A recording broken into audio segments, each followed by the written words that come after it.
ሰላም እንደምናላችሁ ውድ ተመልካቾቻችን በዛሬዎቻችን በሀገራችን ውስጥ ከሚገኙ የሃይብሪድ እንዲሁም የኤሌክትሪክ ተሽከርካሪዎች መካከል አንዱ ስለሆኑ ስለ ሬንጅ ኤክስቴንደር መኪኖች እንነጋገራለን። ከመረጃዎቹ ጋር አብሬያችሁም ቆየው የአውቶሞቲቭ ባለሙያ አዶንያ ብርሃኔ። መልካም ቆይታ። ሬንጅ ኤክስቴንደር መኪኖች የኤሌክትሪክ መኪና አይነት ወይ ደግሞ የሃይብሪድ መኪኖች አይነት ልንላቸው እንችላለን። በኤሌክትሪክ ሞተር የሚንቀሳቀስ ባትሪ የሚጠቀሙ ሲሆን ነገር ግን ትንሽ ለየት የሚያደርጋቸው ከሃይብሪድ ተሽከርካሪዎች ትንሽዬ ሞተር አላቸው። ይህም ግን ስራው እንደ ጄኔሬተር ነው። ይህ የጄኔሬተር ሞተር መኪናውን አያንቀሳቅስም። ይልቁንስ የሚያደርገው ነገር የባትሪውን ቻርጅ ከጨረሰ በኋላ ኤሌክትሪክ ኃይል ወደ መኪናው ባትሪ ይልክልናል። ይህ የኤሌክትሪክ መኪና ማሽከርከር የሚፈልጉና ባትሪ መሃል ላይ በሚያልቅበት ጊዜ ለሚፈሩ ሰዎች ጥሩ መፍትሄ ነው። ሬንጅ ኤክስቴንደር መኪና እንዴት እንደሚሰራ እንመልከት። መኪናው ሁለት አስፈላጊ ክፍሎችን ይዟል። የመጀመሪያው ኤሌክትሪክ ሞተር፣ ሌላኛው ደግሞ የነዳጅ ሞተሩን ይዞ እናገኛለን። ኤሌክትሪክ ሞተሩ ዋና የኃይል ምንጭ ነው። መኪናው ለመንቀሳቀስም ይረዳዋል። መኪናው ያለው ቻርጅ እስኪያልቅ ድረስ መኪናው የባትሪውን ኃይል ይጠቀማል።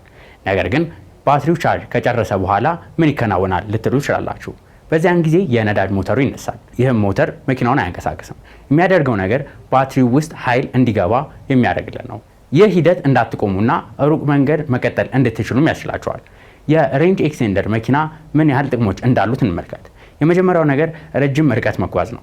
ከመደበኛ ኤሌክትሪክ መኪና የበለጠ ርቀት በዚህ ተሽከርካሪ መጓዝ እንችላለን። ሁለተኛው ደግሞ አነስተኛ የነዳጅ አጠቃቀም አለው። አብዛኛው ጊዜ ኤሌክትሪክ ብቻ ትጠቀማላችሁ። ነዳጅ ባትሪውን ቻርጅ ለመሙላት ብቻ ይሰራል። ይህም ከመደበኛው ነዳጅ መኪና ጋር ሲነጻጸር የተሻለ የነዳጅ አጠቃቀም አለው። ጥሩ ነገሮቹ ሞተሩ እንኳን ሲሰራ በጣም አነስተኛ የነዳጅ አጠቃቀም ነው የሚኖረው። ሬንጅ ኤክስቴንደር ጉዳታቸውን በምናይበት ጊዜ መኪኖቹ ብልሽት በሚያጋጥምባቸው ጊዜ ወጫቸው ከባድ ነው። ከሌሎቹ መኪኖች ጋር በምናነጻጸርበት ጊዜ መደበኛ የኤሌክትሪክ መኪና ባትሪ ጋር ስናነጻጽረው የኤሌክትሪክ መኪና ባትሪ ኤሌክትሪኩን ብቻ ይጠቀማል። ባትሪውን ከጨረሰ በኋላ መንገዱ ይቆማል ማለት ነው። ነገር ግን ሬንጅ ኤክስቴንደር መኪና ሞተሩን በመጠቀም ጉዞውን መቀጠል ይችላል። ከነዳጅ መኪኖች ጋር ስናነጻጽር ነዳጅ መኪና በነዳጅ ብቻ ይሰራል፣ ብዙም ነዳጅ ይበላል። ነገር ግን ሬንጅ ኤክስቴንደር ኤሌክትሪክ በቀዳሚነት የሚጠቀም ነው። ከሃይብሪድ መኪኖችም ጋር ስናነጻጽር ሃይብሪድ መኪኖች ሞተሩና የኤሌክትሪክ ሞተሩ በተጨማሪም የነዳጅ ሞተሩን በአንድ ላይ ይጠቀማሉ። ነገር ግን ሬንጅ ኤክስቴንደር መኪና ለመንቀሳቀስ ኤሌክትሪክ ብቻ ይጠቀማል። የኤሌክትሪክ ባትሪ እንዲሞላ ብቻ ነው የነዳጅ ሞተሩ የምንጠቀምበት። ሬንጅ ኤክስቴንደር መኪና እንደ ኤሌክትሪክ መኪና እንዲሁም የሃይብሪድ መኪና ነው ማለት እንችላለን። ነገር ግን የኤሌክትሪክ ባትሪው ቻርጅ ለማድረግ ብቻ ነው ነዳጁን የሚሰራው ትንሽዬ ሞተር የሚጠቀመው። ባትሪ ቻርጅ በሚጎልበት ጊዜ መኪናው መጓዝ የሚችለው ርቀት አያጥርም።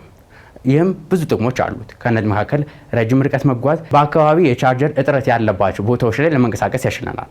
ራሱም ወደ ኤሌክትሪክ መኪና ለመግዛት እያሰቡ ከሆነ ሬንጅ ኤክስቴንደር መኪኖችን ማሰብ ተገቢ ነው።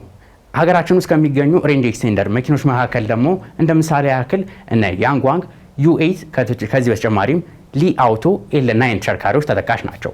ለዛሬ ይዤላችሁ የቀረብኩት መረጃ ይህን ይመስል ነበር። በቀጣይ ሌሎች ከመኪና ጋር በተገናኙ መረጃዎች እስከምንገናኝ ድረስ መልካም ሁሉ ተመኘው።